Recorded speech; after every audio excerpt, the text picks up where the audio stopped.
All right. Guys, this one really isn't terribly different than the first one. It's just different numbers. But this example 2 says what percent of 35 is 7? Okay. Same thing. I know that when I'm doing percents, I love having my little proportion here because it just always works for me. Okay. Is over of is equal to percent over 100. And I know that when I rewrite it, I'm always going to put the 100 on the bottom right. Okay?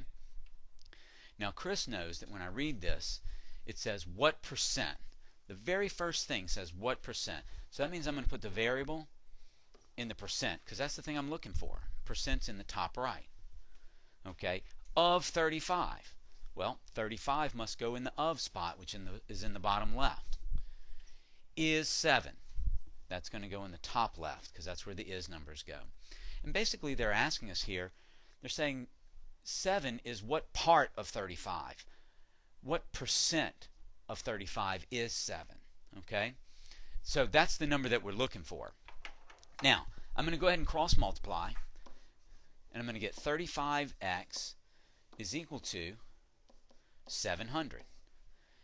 And we know that if I need to get 35 is being multiplied by x, if I want to get rid of that 35, I divide by 35. I do the inverse operation to get rid of it on both sides.